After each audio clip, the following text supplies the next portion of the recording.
Hello, my name is Gerard Chapman. I am a board-certified immigration law specialist practicing in Greensboro, North Carolina. I'm going to talk to you today about some of the technical aspects of our immigration system under the general heading of why is our system broken and can it be fixed?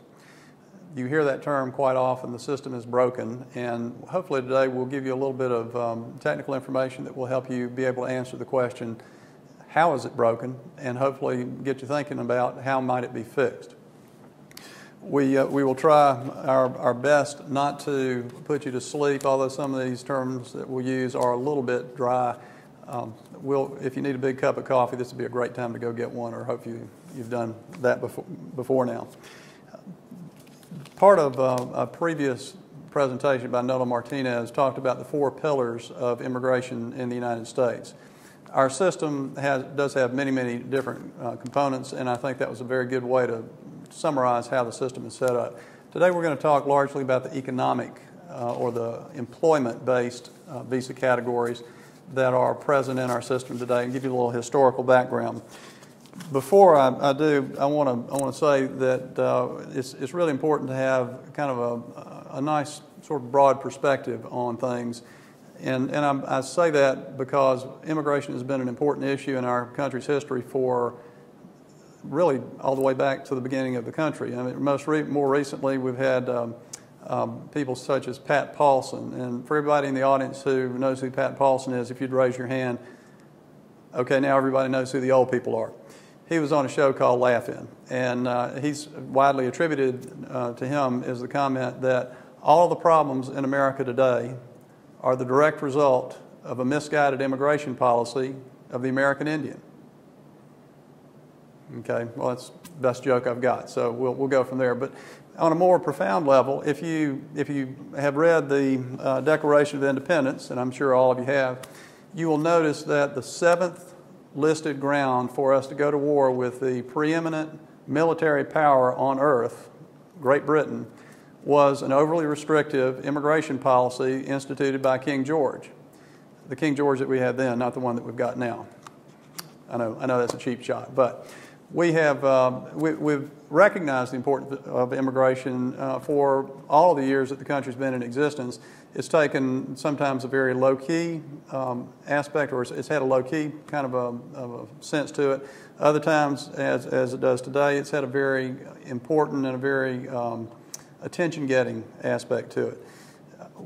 We are fortunate that we've got an immigration system that in many respects does operate fairly well.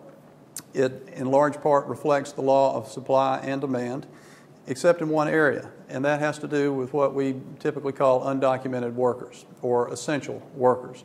Now, you may hear, as I'm sure you have, the term illegals. That is actually not an appropriate term, I would suggest. If you look around the room that you're in today, I think you will come to recognize that there are no illegal people. If someone asked you, how could you prove that you are an American citizen, if you are, you would have to prove that with documentation. So part of the difficulty with this entire debate is how emotional it gets when you start using terms, or when people start using terms like illegal. Whether a person has broken the law is a fact, or it's a statement of prior action. It is not a statement of personal characteristics. So I'd suggest you use the term undocumented, because our whole system is based on the notion that some people will receive documentation that will allow them into the United States, other people will not. And that's really in sort of a very overview kind of way. That's the essence of the debate that we see, or should see today. The emotional side of it, unfortunately, has really overshadowed the common sense side of it. We hope that will change with the new administration and with new members in Congress. And if it does, we think we'll see some real reform, or at least the possibility of reform. One of the other things that you hear, and I think this will help lead us into our sort of technical discussion, but you also not always, but frequently hear the idea, well, those people are just jumping to the front of the line, and we don't want to reward lawbreakers, and we don't want to reward line breakers and line jumpers. Let me ask you to think about this question.